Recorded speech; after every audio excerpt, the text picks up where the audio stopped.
읽으면 남습니다. 내비 책방. 안녕하세요. 내비 책방입니다. 오늘 읽어드릴 책은 사실 내성적인 사람입니다 라는 책입니다. 남인숙 작가님이시고요. 21세기 북스입니다. 380만 독자의 베스트셀러 작가 남인숙이 내성적인 사람들에게 보내는 100% 공감과 응원. 나만의 속도와 리듬으로 필요할 때만 사회성 버튼을 누르고 딱 한 걸음. 필요할 때만 이 외향적인 모습이라고 할까요? 좀 적극적인 모습을 보여주면 충분하지 않을까라는 생각이 드는 첫 페이지에, 겉표지에 문구였습니다. 오늘도 사회성 버튼을 누르는 당신에게 라는 문구도 보이고요. 내성적인 분들 많이 계시죠. 저 같은 경우에는 요새 MBTI 얘기를 많이 합니다만 시간이 흐르면 흐를수록 앞자리가 E에서 I로 변화하더라고요. 왜 그런지 모르겠습니다. 생각이 많아져서일까요? 예전에는 생각을 좀 덜하고 바로 행동에 옮기는 편이었다면 그래도 한 살 한 살 더 먹어갈수록 생각이 조금 더 많아지지 않나 싶네요. 자, 그러면은 우리 목차부터 한번 살펴볼까요? 네, 프롤로그 내성적이라는 고백. 챕터 1 내성적인 사람으로 산다는 것. 그리고 챕터 2 B 사회성 모드로 전환 중. 재밌네요. 필요할 때만 사회성 모드로 전환해서 산다는 거, 이것도 재밌지 않습니까? 그리고 이것 또한 어떤 기술이지 않을까 싶네요. 내가 내 자신을 보호하면서 필요한 정도로만 내 어떤 정신적인 에너지를 소모하는 것. 자, 챕터 3입니다. 있는 그대로의 나를 있는 그대로. 요새 책을 읽으면서 느끼게 된 것은 나를 잘 아는 것이에요. 이런 내용들이 참 많이 자주 반복해서 책을 구분하지 않고 좀 등장하는 것 같습니다. 있는 그대로의 나를 있는 그대로. 중요하죠. 네. 챕터 4 딱 한 걸음이면 충분하다. 딱 한 걸음. 모든 것은 한 걸음부터 시작이라는 말이 있지 않습니까? 천리길도 한 걸음부터. 이 한 걸음이 어렵지, 한 걸음만 시작이 되면 뭐라도 어쨌든 되어가는 것 같아요. 네, 마지막으로 에필로그. 내밀하고 미지근하고 느린 것들에 대해 라는 구성으로 되어 있네요. 자, 과연 남인숙 작가님께서 공감 에세이를 통해 우리에게 어떤 말을 해주실지 들어가 보자고요. 프롤로그 내성적이라는 고백.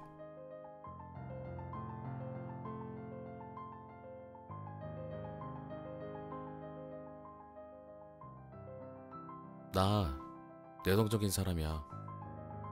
이렇게 말하는 나를 친구가 빤히 바라봤다. 잠깐의 정적 끝에 그는 이렇게 말했다. 어디 가서 그런 말 하지 마. 내가 내성적이라는 사람이라는 고백이 그에게는 어이없는 일인 듯했다. 그럴만도 하게 나는 사람들이 모인 곳에서 침묵을 지키고 있거나 낯을 가리지는 않는다. 수백 명의 청중 앞에서 강의를 하고 방송국 카메라 앞에서 조잘조잘 말도 잘한다. 하지만 그렇다고 해서 나를 외향적인 사람이라고 생각하는 건 오해다. 내성적인 성격이라는 건 그런 의미가 아니다. 사람이 갖고 있는 내 외향적 성향이란 자신을 바깥으로 표현하고 못하고로 나뉘는 것이 아니다. 내성적인 사람은 물리적, 감정적으로 예민한 사람이다. 그래서 바깥 세상의 사소한 변수조차 자극이 된다. 잠깐의 외출, 가벼운 상호작용만으로도 피곤해진다. 이를테면 와이파이나 블루투스 기능이 켜져 있는 휴대폰과 같다. 굳이 연결하지 않아도 되는 온갖 전파까지 다 감지해 감응하다가 배터리가 금세 방전되어 버리는 것이다. 그래서 그런 이들은 보다 많은 충전 시간이 필요하다. 때로는 내향인이어도 나처럼 선택적으로 방전이 잘 되는 삶의 태도를 선택할 수 있다. 그게 가치 있는 일이라고 생각하기에 사람들과 어울리고 새로운 경험을 거부하지 않는다. 그러나 이건 어디까지나 부분적인 일탈일 뿐 내 본성과는 거리가 멀다. 세상과 상호작용하는 시간도 충분히 즐겁지만 가장 좋은 것은 역시 혼자 있는 시간이다. 내성적인 사람으로서 사회화가 되기 전에 나는 내가 열등한 인간이라고 생각했다.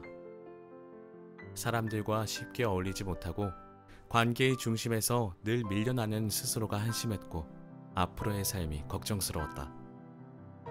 그런데 그런 나를 받아들이고 조금씩 용기를 내어 타고난 본성 밖으로 한 걸음씩 발을 내디뎌 보면서 그런 대로 잘 살 수 있게 되었다. 세상 속에서 삶을 이어나가야 하는데도 능숙하게 손을 내밀지 못하는 성향이 좀 불편했던 건 사실이다. 솔직히 지금도 다시 태어난다면 외향적인 성격을 갖고 싶은 마음이 있다. 하지만 내향인에게도 자신이 원하는 곳으로 닿기에 유리한 강점들이 있다. 우리 삶의 가장 큰 의미가 행복이라면 결과면에서 내향인이 그리 손해일 것도 없다. 내향인이 읽을 수 있는 행복은 좀 더 깊고 내밀하다. 내 외향이 우열의 문제가 아니라는 걸 이해하고 자신을 옳게 바라보는 일이 그런 행복을 가능하게 한다.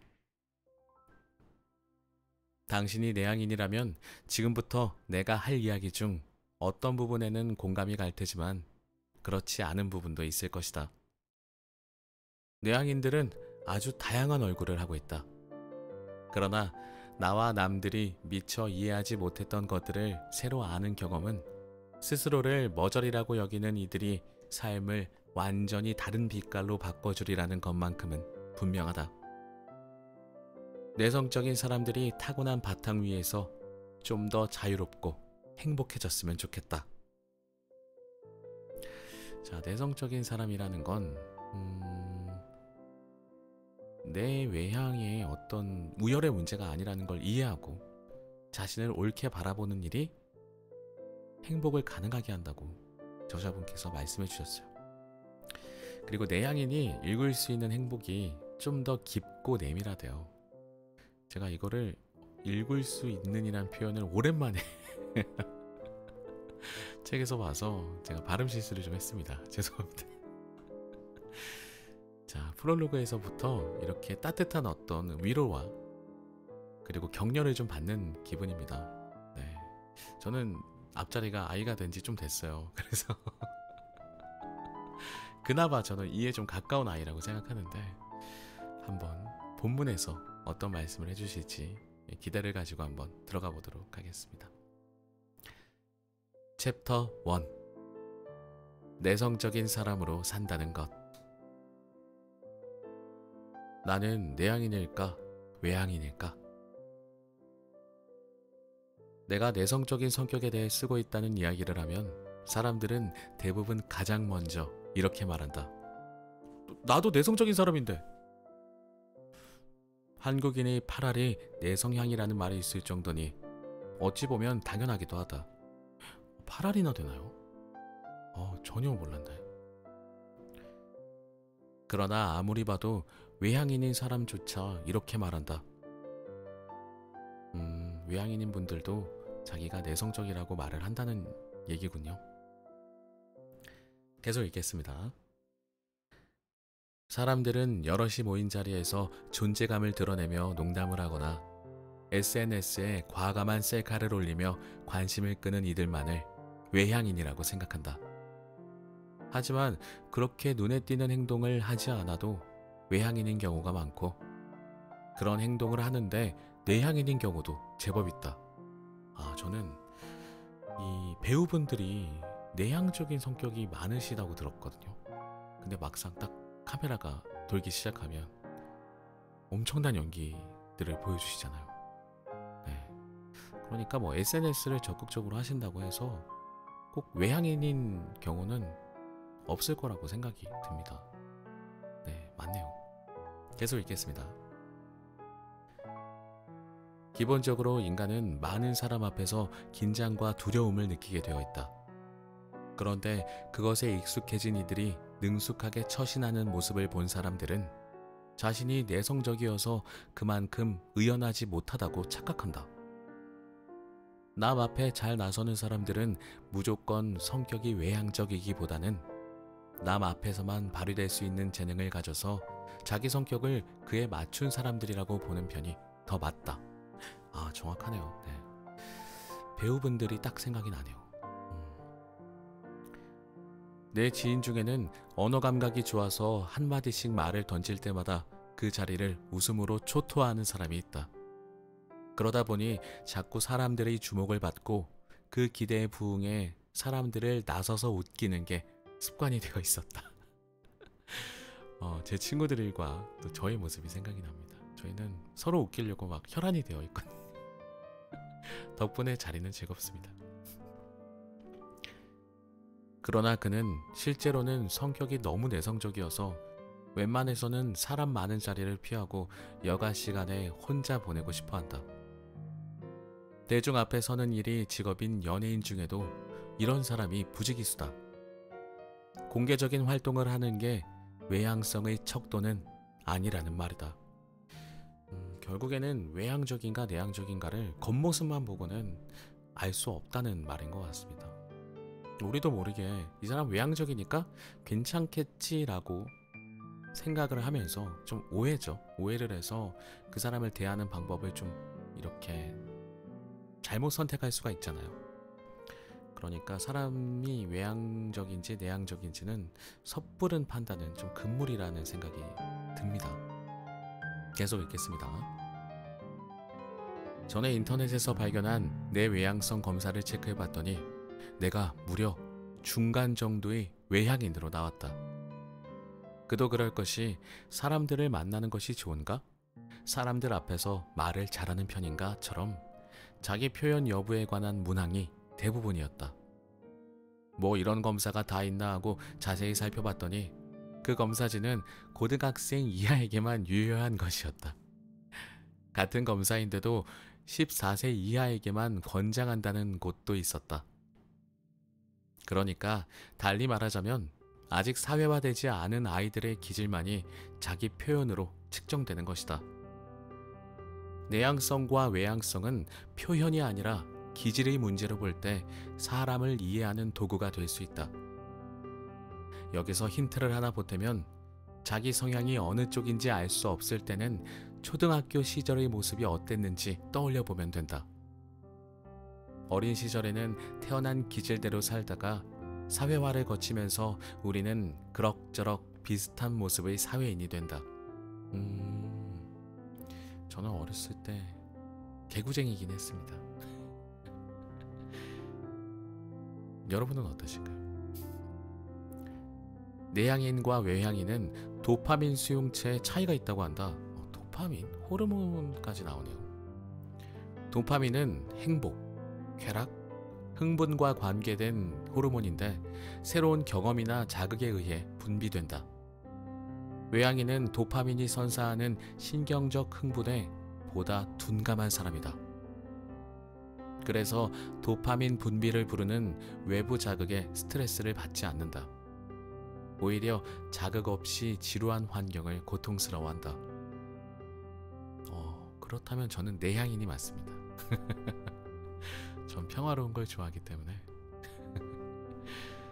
반면 나 같은 내향인은 이완된 상태에서 즐거움을 느끼게 해주는 호르몬인 아세틸콜린의 분비에 더 행복감을 느낀다. 호르몬이 두 가지네요. 엄청난 자극이나 경험에 의해서 분비되는 호르몬은 도파민, 그리고 이완된 상태에서 즐거움을 느끼게 해주는 호르몬은 아세틸콜린이라고 합니다. 아세틸콜린은 처음 들어보네요. 이 책을 통해서 하나 배웁니다. 그래서 사람이나 새로운 자극, 경험보다는 혼자 있는 시간이 더 좋은 것이다. 이들에게 쉰다는 것은 친구들과 맥주를 마시며 수다를 떠는 것이 아니라 내 집 거실 소파에 퍼져서 TV나 스마트폰을 들여다보는 것을 뜻한다. 이런 성향은 타고나는 것이고 훈련에 의해 바뀌는 게 아니다. 유전적인 거군요. 네. 날 때부터 가지고 태어난다고 합니다. 외부 자극을 수용하는 태도에 따라 내 외향성을 나눈다고는 하지만 사실 어느 기질이나 그렇듯 뚜렷하게 양분되는 것은 아니다. 누군가는 양극단에 가까운 기질을 갖고 있고 또 누군가는 어느 쪽이라기에도 애매한 구분선 위에 있을지도 모른다. 내가 내향인인지 외향인인지 도무지 알 수 없다면 중간 지점에 있는 사람일 수도 있다. 사람이란 존재가 다양하듯 우리 기질에도 다양한 스펙트럼이 존재한다. 나는 숫기 없는 성격을 고쳐야 한다면서 부모님에게 혼났던 어린 시절이 좀 억울하다. 또한 타고난 기질을 교정 대상으로 보는 시각이 여전한 현실이 안타깝다. 내 외향성을 표현으로 측정하는 검사가 청소년기까지만 유효하다는 사실은 그 이후부터는 내향인도 필요한 만큼 사회성을 갖게 된다는 의미다. 사회화를 거치면서 어느 정도 사회성을 갖게 된다는 말이네요. 자기 기질에 맞게 저마다 성장점을 찾아가는 이들에게 굳이 한 가지 성향을 강요할 필요가 있을까? 중요한 점은 우리가 그 스펙트럼의 어디에 있는가 보다 그 상태를 받아들이는 것이다. 이렇게 챕터 1 1장이 끝났습니다. 나는 내향인일까 외향인일까? 하지만 중요하지 않다. 그 상태를 받아들이는 것이 중요하다. 심지어 그 중간 지점이 있어도 상관없다. 라고 말씀해 주시고 계십니다. 여기 체크 문항이 있는데 이걸 한번 읽어드려 볼게요. 나는 내향적인 사람일까? 첫 번째, 가장 기쁘거나 행복한 순간에 혼자 있어도 상관없다.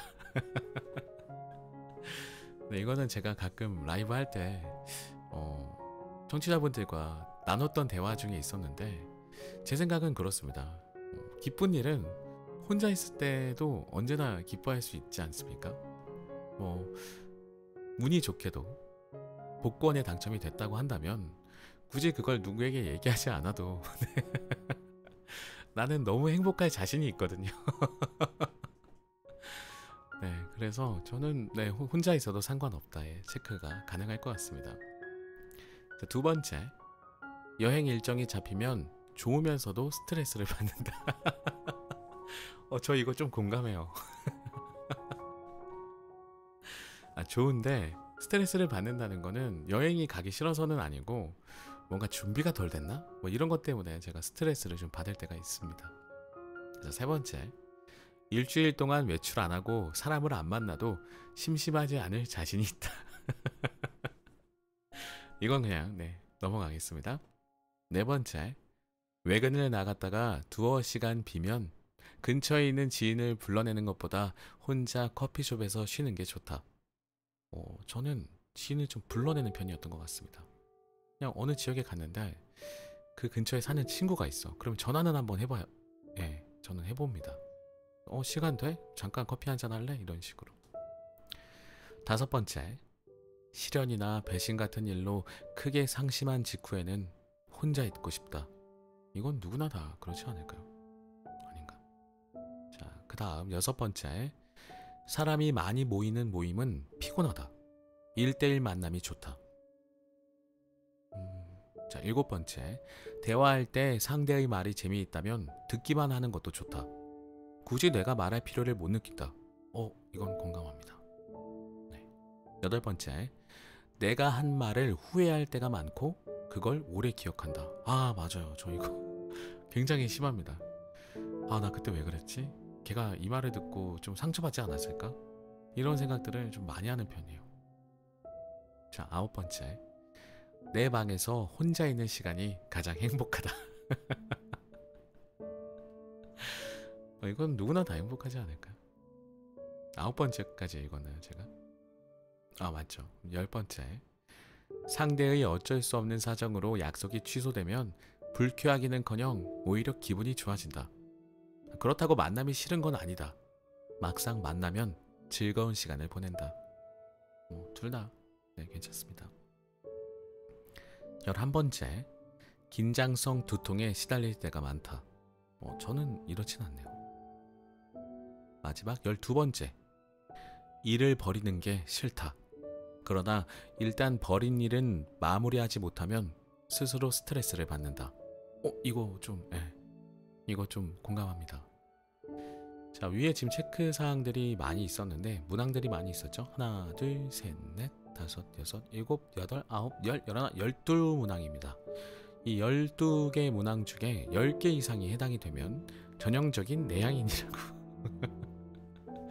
네, 이렇게 알아볼 수 있는 질문 코너가 있습니다. 저는 한 8개 정도 해당이 될 것 같거든요. 8개. 내향인에 가깝네요. 괜찮은데요. 뒤에 또 있구나. 10개 이상이 해당되면 전형적인 내향인, 7, 8개 해당되면 내향인 성향, 그리고 4개에서 6개는 중간 성향, 3개 이하면 외향인 성향이라고. 한번 들어보시면서 체크해 보시면 재밌을 것 같습니다. 하지만 우리 중요한 게 뭐라고요? 내향인이건 외향인이건 상관없이 그것을 그대로 인정하는 거. 우리 자신을 인정해 주는 거. 항상 중요하다는 거 알고 계시죠? 자, 다음 장입니다. 내가 과묵하다고요? 여럿이 모인 자리에서 약속을 정하다 내가 강의 일정이 있다는 말을 하게 된 적이 있다.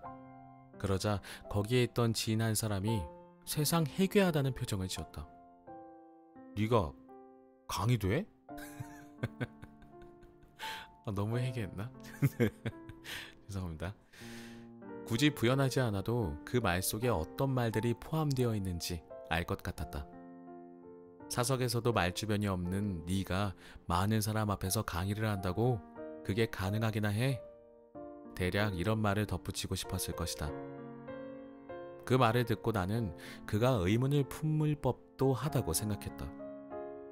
그는 내 분류에 따르면 말하기를 좋아하는 사람이었기 때문이다. 나는 사람들과 만나 대화를 할 때 상대가 어떤 사람이냐에 따라 말의 양을 달리한다. 내 말을 듣고 싶어하는 사람을 만나면 말을 많이 하고 자기 말을 하고 싶어하는 사람과 마주 앉으면 되도록 입을 다문다. 이거 굉장히 공감되는 부분입니다. 저도 어느 순간 이렇게 살고 있더라고요. 상대방에게 맞춰주는 게 가장 편하지 않나 싶어서 제가 저자님을 따라갈 수는 없겠지만 그래도 이런 비슷한 생각이라도 제가 하고 있었다는 제 자신을 좀 대견하게 생각하고 싶네요. 계속 읽어보겠습니다. 말하기를 좋아하는 사람들은 내가 말을 해도 어차피 제대로 듣지 않기 때문에 말할 가치를 못 느끼기도 하지만 그들을 상대로 말을 하는 것 자체가 힘들다. 타인의 말을 흡수하기보다는 자신이 무슨 말을 할까에만 관심이 있는 그들에게 내 이야기를 하는 것은 꽉 찬 자루에 억지로 물건을 우겨 넣는 것 같은 기분이 들게 하는 일이다. 표현이 너무 좋습니다. 한마디 한마디를 건네는 것이 고역이다. 이런 사람들을 만나면 나는 그들에게 질문을 던져 말을 하게 하거나 그들이 내게 하는 질문에 대답만 한다. 환영받지도 못할 말을 꾸역꾸역 하지도 한없이 이어지는 말허리를 자르지도 않는다. 그래야 두 사람 다 그 만남에 만족할 수 있다. 이런 경우 그 사람이 하는 말들이 들을 가치가 있는 것이어야 관계가 유지된다. 와, 정확하시네요 정말. 어떻게 이런 통찰력이 맞습니다. 내가 강의를 한다는 말에 놀란 지인은 이 부류에 속하는 사람이었다. 그는 만나면 말이 별로 없는 나를 언제부터인지 자연스럽게 대화는 잘 되지만 말을 잘 못하는 사람으로 입력해 놓은 것이다. 대개는 내성적인 이들이 말하기를 싫어한다고 생각하지만 성격이 어떻건 말하는 것 자체를 싫어하는 사람은 없다.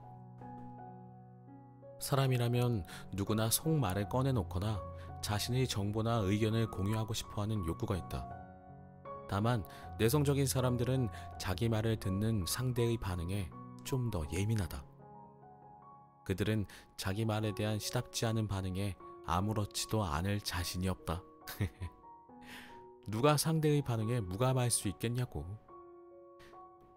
오늘 저녁에라도 술집에 들러 옆 테이블에서 나누는 대화에 한번 귀 기울여보라. 술 기운이 올라 말문이 트인 사람들은 상대가 듣건 말건 동시에 각자 딴 이야기를 하고 있는 경우가 많다. 특히 평소 사람들과의 대화가 많지 않은 중년 이상 남성들끼리의 술자리라면 대화를 가장한 독백들이 끝없이 허공에서 뒤엉키는 현장을 목격할 수 있을 것이다. 맨정신에도 상대와 관계없이 자기 말만 할 수 있는 사람은 차고 넘친다. 내성적인 이들은 상대의 반응에 스트레스를 받기 때문에 그걸 감수하면서까지 말하고 싶은 욕구를 발산한 마음이 내키지 않는 것이다. 그래서 만족스러운 반응이 예상되는 익숙한 상대에게만 제대로 입을 연다. 이런 이들이 편한 상대를 만나 말문이 트이는 것을 보고 주변에서 깜짝 놀라는 상황을 자주 목격하는데 당연한 일이다. 내성적인 사람은 사실 선택적인 수다쟁이다. 내가 글을 쓰게 된 것도 어쩌면 최대한 피곤하지 않은 수다의 한 형태이기 때문이었는지 모른다. 때로는 반응에 안심이 되어 엄청난 양의 말을 늘어놓다가 어느 순간 상대에게서 조금이라도 부정적인 시도를 감지하면 정신을 차리고 후회를 하곤 한다. 왜 내가 그런 쓸데없는 말까지 했지? 너무 내 얘기만 했나? 나를 얼마나 이상한 사람으로 봤을까? 그 감정은 한동안 지하철을 멍하니 타고 있을 때 침대에서 잠들기 전에 수시로 고개를 쳐들어 스스로를 괴롭힌다. 그중 그 이야기는 하지 말걸 싶은 내용은 계속 머릿속에서 재생된다. 고백하자면 지금도 내 머릿속에는 그렇게 재생되는 내용이 있다. 이건 다들 공감하실 것 같습니다. 약간 후회되는 말들, 후회되는 상황들, 내 행동들, 흑역사들, 그쵸? 지우고 싶은 과거들 계속 읽겠습니다. 어떤 때는 후유증이 며칠씩 가기도 한다. 이러니 무슨 말을 해도 괜찮을 사람들 앞이 아니라면 말을 아끼게 되는 것이다. 이거는 내향인이건 외향인이건 다들 한 번쯤 이렇게 머릿속에 담아두시면 좋을 것 같아요. 무슨 말을 해도 괜찮을 사람들 앞이 아니면 말을 아끼는 게 좋죠. 괜한 구설수에 오르는 것보단 그렇겠죠. 끊임없이 상대의 반응을 살피며 말하느라 지치고 혼자 있을 때까지 잔상에 시달리게 하는 불편한 수다는 내성적인 이들에게는 손해다. 그러니 사람 만나는 일을 자연 피하게 된다. 나는 불편한 일에 억지로 끌려다니지 않고 피하는 것도 성숙한 태도라고 생각한다. 하지만 타고난 성향의 안주에 편한 일상만 고집하다 보면 거꾸로 정말 편안한 삶의 여건들을 놓치게 되는 것 같다. 생각해보면 내가 안심하고 수다를 떨 수 있는 관계들은 애초 불편한 관계에서부터 시작됐던 것 같다. 약간의 불편함을 감당하며 발견해낸 관계들이 지금은 내 조용한 삶에 살만한 이유들을 확인시켜주고 있는 것이다.